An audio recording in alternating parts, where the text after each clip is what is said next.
اور بعض مشاغل کی وجہ سے بہت سی چیزیں بھول جایا کرتے تھے۔ ایک مرتبہ وہ کسی عدالت میں کسی فریق مقدمہ کی طرف سے پیش ہوئے اور بھول چوک کی عادت کی وجہ سے یہ بھول گئے کہ وہ کون سے فریق کے وکیل ہیں۔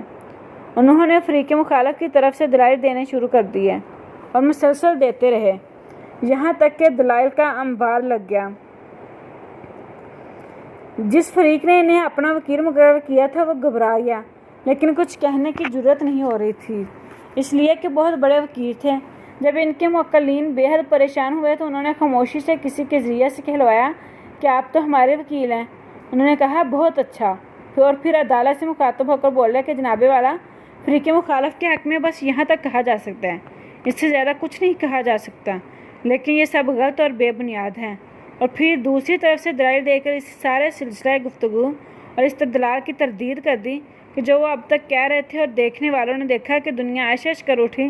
تو دلائل کا تو یہ حال ہوتا ہے کہ آپ اپنے زور و بیان، قوت استدلال اور زبان آوری سے کام لے کر جس چیز کو چاہیں سچا اور صحیح اور جس چیز کو چاہیں جھوٹا اور غلط ثابت کر دیں۔ آپ نے اے بروہی صاحب کا نام تو سنا ہوگا، جو ہمارے ملک کے مشہور قانون دان تھے اور ہمارے بین الاقوامی اسلامی یونیورسٹی کے بانی بھی تھے۔ کسی نے ان سے ایک مرتبہ پوچھا کہ آپ نے اپنی زندگی میں سب سے بڑا وکیل کون دیکھا ہے؟ انہوں نے کہا کہ میں نے اپنی زندگی میں سب سے بڑا وکیل سہروردی صاحب کو دیکھا ہے، جو بہت ماہر وکیل تھے۔ جب وہ بولتے تھے تو ایسا لگتا تھا کہ جس نقطۂ نظر کی وہ تائید کر رہے ہیں، ہر چیز اسی کی تائید کر رہی ہے۔ زمین و آسمان، در و دیوار اور کمرہ عدالت، کرسی، میز، غرض ہر چیز ان کی تائید کرتی ہوئی نظر آتی تھی۔ وہ اس طرح سماں باندھ دیتے تھے کہ جس چیز کو چاہتے تھے صحیح ثابت کر دیا کرتے تھے۔ ظاہر ہے ان کی کوئی ذاتی دلچسپی تو ہوتی نہیں تھی۔ جو فریق پیسے دیتا تھا اس کے حق میں دلائل بیان کر دیا کرتے تھے۔ تقلی اور استدلالی دلائل تو اس کے شان کے ہوتے ہیں کہ دلائل دینے والا جب چاہے جس چیز کو چاہے غلط ثابت کر دے۔ انسانی زندگی کے برتر اور نازک حقائق اسی طرح کے لفاظی اور زبان آوری کی بنیاد پر ثابت نہیں ہوتے۔ انسانی زندگی میں بہت سی چیزیں ایسی ہوتی ہیں کہ انسان کے اندر سے اس کا کوئی ضمیر، اس کا دل اور اس کی روح اور اس کا ذہن گواہی دیتا ہے کہ یہ چیز اس طرح ہے، خواہ عدالت میں اس کے حق میں ثابت ہو یا اس کے خلاف ثابت ہو۔ اپنے والدین کو والدین ماننا، والدہ کو والدہ ماننا اور بہن بھائیوں کو بہن بھائی ماننا، آپ کی زندگی کا سارا نظام اس بلا دلیل ماننے پر چلا آ رہا ہے۔ آپ کی والدہ کے والدہ ہونے کی کوئی عدالتی دلیل یا قانونی ثبوت آپ میں سے بیشتر کے پاس نہیں ہے، لیکن آپ کی غیر معمولی جذباتی اور روحانی وابستگی اپنی والدہ کے ساتھ قائم ہے۔ دنیا کا کوئی کام استدلال اس وابستگی کو کمزور نہیں کر سکتا۔ اگر کوئی عدالت میں جا کر آپ سے دلیل مانگے کہ ثابت کریں کہ یہی خاتون آپ کی والدہ ہیں، تو شاید آپ کے لیے یہ ثابت کرنا خاصا دشوار ہو، لیکن اگر آپ کوئی دلیل دے بھی دیں تو کوئی ماہر وکیل اس دلیل کے پرخچے اڑا سکتا ہے، لیکن کسی کے پرخچے اڑانے سے آپ کے اس یقین اور اس قلبی تعلق پر کوئی فرق نہیں پڑے گا جو آپ کی اپنی والدہ محترمہ اور ان کی وجہ سے ان رشتوں کے ساتھ ہے۔ یہ علم جو آپ کو حاصل ہوا، یہ کیسے حاصل ہوا؟ یہ یقین اور شعور جو قلب و روح کے اندر سے ابل رہا ہے، اور یہ اطمینان قلب جو آپ کو حاصل ہے، یہ کہاں سے حاصل ہوا؟ یہ کسی عقلی استدلال کی بنیاد پر نہیں ہے۔ اس کے لیے کسی وقتی دلیل کی ضرورت نہیں پڑتی، بلکہ یہ اطمینان قلبی تو اس پورے عمر بھر کے تعلق، عمر بھر کی محبت اور عمر بھر کی قربانی اور جذبہ کی بنیاد پر آپ کو حاصل ہوا ہے، جسے دنیا کی کوئی طاقت ہلا نہیں سکتی۔ اس عمر بھر کے تعلق کو کوئی نام نہاد عقلی یا منطقی دلیل ختم نہیں کر سکتی۔ حضرت ابو بکر صدیق رضی اللہ عنہ کے دل میں اس قسم کا یقین پیدا ہوا تھا کہ جس کے بعد کسی مزید دلیل اور ثبوت کی ضرورت نہیں تھی۔ یہی وجہ ہے کہ انبیاء علیہم السلام نے اپنی نبوت کی تائید میں جس چیز کو سب سے زیادہ پیش کیا وہ ان کی اپنی ذاتی زندگی تھی۔ وَلَقَدْ لَبِثْتُ فِيكُمْ عُمْرًا، میں ایک طویل عمر تمہارے درمیان رہا ہوں اور تم میری شخصیت اور میرے کردار سے خوب اچھی طرح واقف ہو۔ یہ مفہوم ہے وحی کے علم قطعی ذریعہ ہونے کا۔ قرآن مجید اس علم قطعی اور علم یقینی کے ذریعے سے ہم تک پہنچا ہے۔ وحی الہی ایک مابعد طبعی ذریعہ ہے، انسان کو جتنے بھی طبی وسائل دستیاب ہیں، جتنے حواس ہیں، اور انسانوں کی چیزوں کے جاننے کے لیے جو ذرائع اور اسباب حاصل ہیں، وہی الہی ان سب سے ماورا ہے۔ وحی الہی کو انسانی وسائل سے ماورا ہی ہونا چاہیے۔ اس کی وجہ یہ ہے کہ جب کوئی انسان کسی دوسرے انسان کی رہنمائی اور قیادت کے منصب پر فائز ہوتا ہے تو وہ اپنے ذاتی احساسات سے کبھی بھی آزاد نہیں ہو سکتا۔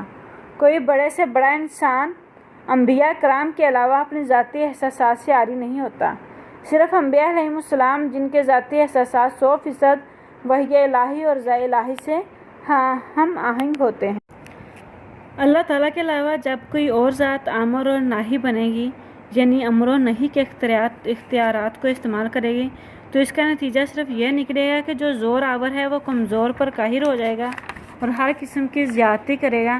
جیسا کہ دنیا میں نظر آتا ہے، یہ ہے وحی کی تفصیل اور وحی کی اقسام قرآن مجید اور اس وحی کے ذریعہ سے رسول اللہ صلی اللہ علیہ وسلم پر نازل ہوا۔ یہ بات قرآن کا ہر طالب علم جانتا ہے کہ دوسری آسمانی کتابوں کے برعکس یہ کتاب یک بارگی نازل نہیں ہوئی، بلکہ 23 سال کے طویل عرصے میں نازل ہوئی ہے۔ ابھی ہم نے موسیٰ علیہ السلام کا ذکر کیا کہ جب وہ طور سینہ پر تشریف لے گئے تو توریت کی تختیاں انہیں لکھی ہوئی مل گئیں اور وہ یہ تختیاں لے کر آ گئے۔ اس کے بعد اللہ تعالیٰ نے وقتاً فوقتاً انہیں ہم کلامی کا جو شرف عطا فرمایا، اس کی نوعیت یا تو حدیث قدسی کی ہے یا عام حدیث کی۔ وحی جلی یعنی کتاب الہی کی شکل میں جو وحی دینی تھی وہ ایک مرتبہ دے دی، اس کے بعد اس میں کوئی ترمیم یا اضافہ نہیں ہوا، لیکن قرآن مجید تھوڑا تھوڑا کر کے نازل ہوا ہے۔ جیسا کہ میں نے ابھی عرض کیا کہ بعض اوقات ایک لفظ بھی نازل ہوا ہے جیسے غیر اولی ضرر، اور بعض اوقات پوری صورتیں بھی بیک وقت نازل ہوئی ہیں۔ اس میں کیا حکمتیں ہیں اور کیا سبق پوشیدہ ہیں؟ نزول قرآن کے لیے علماء کرام اور مفسرین قرآن نے نجمن نازل ہونے کے الفاظ استعمال فرمائے ہیں، یعنی قرآن کی ہر آیت درخشاں ستاروں کی شکل میں اتاری جا رہی ہے اور ایک ایک ستارہ کر کے ہدایت اور رہنمائی کا کہکشاں مکمل کر دیا گیا ہے۔ فقہائے کرام نے قرآن کے احترام میں نجم یعنی ستارے کا لفظ استعمال ہوا ہے۔ کلام الہی کو کہکشاں سے اور نازل ہونے والے اجزاء کو ستاروں سے تشبیہ دی گئی ہے، گویا ایک ایک کر کے چمکتے ہوئے ستارے آسمان سے نازل کیے جا رہے تھے۔ اس تھوڑا تھوڑا نازل کیے جانے کی ایک حکمت تو وہی معلوم ہوتی ہے جو میں نے قول و اسکیل کے عنوان سے بیان کی کہ اگر ایک لفظ اور ایک آیت کے صرف ایک ٹکڑے کے نازل ہونے کی وہ کیفیت تھی جو رسول اللہ صلی اللہ علیہ وآلہ وسلم نے محسوس کی اور بیان فرمائی اور صحابہ کرام رضی اللہ عنہ نے اس کا نہایت قریب سے مشاہدہ کیا، تو اگر پورا قرآن یک بارگی نازل کیا گیا ہوتا تو کیا ہوتا ہے؟ اس کا تھوڑا سا اندازہ ہم اس آیت سے کر سکتے ہیں جو ہماری بہن نے کل تلاوت کی تھی کہ اگر اس قرآن پاک کو ہم کسی پہاڑ پر نازل کرتے تو وہ خشیت الہی سے ریزہ ریزہ ہو جاتا۔ زید ابن ثابت رضی اللہ عنہ کے ذاتی تجربہ اور اونٹنی کے احوال کو دیکھ کر اور دیگر صحابہ کرام رضی اللہ عنہ کے مشاہدہ سے بھی اس کی تائید ہوتی ہے۔ قول و اسکیل کا تقاضا یہ تھا کہ یہ تھوڑا تھوڑا کر کے نازل۔ دوسری حکمت یہ معلوم ہوتی ہے کہ یہ کتاب اس دنیا میں رہنے کے لیے آئی ہے، یہ کسی محدود وقت یا محدود زمانے کے لیے نہیں آئی جیسا کہ سابقہ کتب آتی تھیں۔ اللہ تعالیٰ کی مشیت اور اس کی متقاضی نہیں تھی کہ سابقہ کتابیں ایک متعین مدت اور محدود زمانہ سے زیادہ دیر تک زندہ رہ سکیں۔ انہیں اٹھا لیا گیا یا لوگوں نے ان کو بھلا دیا، فراموش کر دیا یا غلط خلط مت کر دیا، ان میں لفظی اور معنوی تحریف کر دی۔ لیکن ان کتابوں کے برعکس قرآن مجید وہ کتاب ہے جو ہمیشہ ہمیشہ باقی رہے گی۔ جب تک اللہ تعالیٰ اس دنیا کو باقی رکھنے کا فیصلہ کرے گا، یہ کتاب بھی باقی رہے گی۔ اس لیے اس کتاب کی حفاظت کے لیے بے مثال اور بے نظیر بندوبست کیا گیا۔ اس کتاب کی حفاظت کے لیے اللہ تعالیٰ نے انسان ہی کو ذریعہ اور وسیلہ بنایا، کیونکہ انسان کے لیے ہی اسے باقی رہنا تھا۔ کسی کلام یا تحریر کی حفاظت اسی وقت ہو سکتی ہے جب اسے تھوڑا تھوڑا کر کے یاد اور محفوظ کیا جائے۔ اگر آپ بچے کو قرآن پاک حفظ کروانا چاہیں اور پورا نسخہ اسے اٹھا کر دے دیں کہ اس کتاب کو سارا یاد کر لو، تو کوئی بچہ بھی حافظ نہیں بن سکتا۔ کسی بچہ یا طالب علم کو پورا قرآن جب بھی یاد ہو سکتا ہے جب اس کو روزانہ ایک آیت، 2 آیتیں یا 3 آیتیں یاد کرائی جائیں۔